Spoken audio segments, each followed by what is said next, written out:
In the drawing room, which was still empty, while the guests at the house were dressing for dinner, Renine handed the deed to Hortense.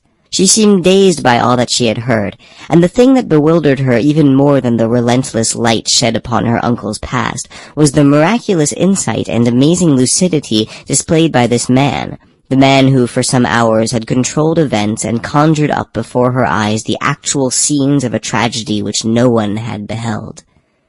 "Are you satisfied with me?" he asked. She gave him both her hands. "You've saved me from Rossini. You have given me back my freedom and my independence. I thank you, from the bottom of my heart." "Oh, that's not what I am asking you to say," he answered. "My first and main object was to amuse you. Your life seemed so humdrum and lacking in the unexpected. Has it been so today?" "How can you ask such a question? I've had the strangest and most stirring experiences." "That is life," he said, "when one knows how to use one's eyes. Adventure exists everywhere, in the meanest hovel, under the mask of the wisest of men. Everywhere, if you are only willing, you will find an excuse for excitement, for doing good, for saving a victim, for ending an injustice." Impressed by his power and authority, she murmured, "Who are you exactly?" "An adventurer, nothing more. A lover of adventures. Life is not worth living except in moments of adventure, the adventures of others, or personal adventures.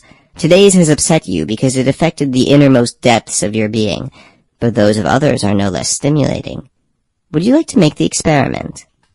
"How?" "Become the companion of my adventures. If anyone calls on me for help, help him with me.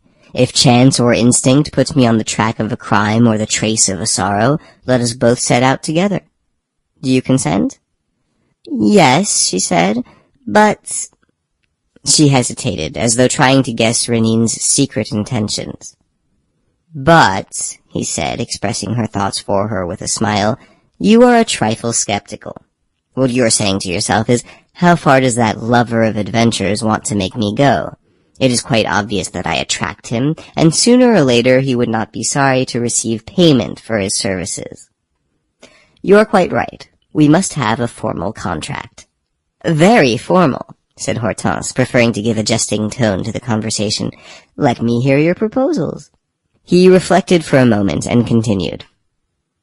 "Well, let's say this.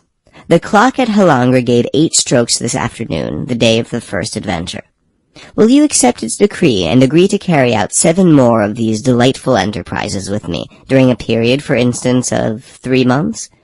And shall we say that at the 8th, you will be pledged to grant me—" "What?" He deferred his answer.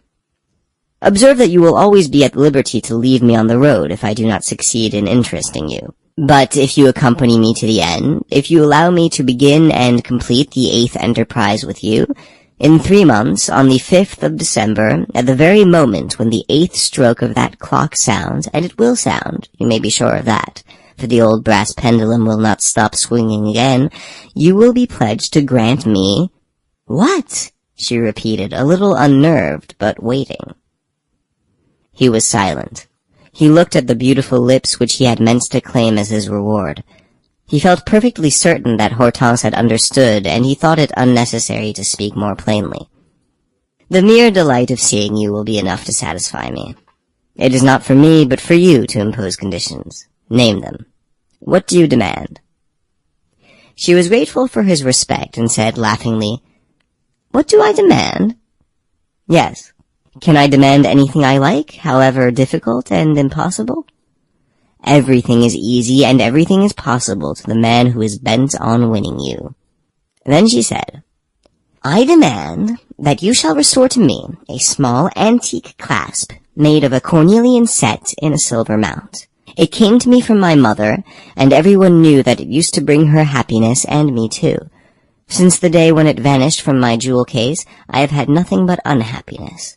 Restore it to me, my good genius." "When was the clasp stolen?"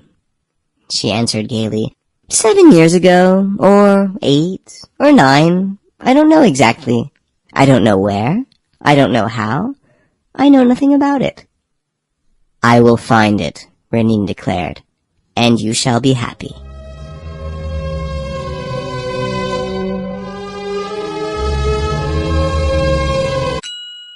Sample complete.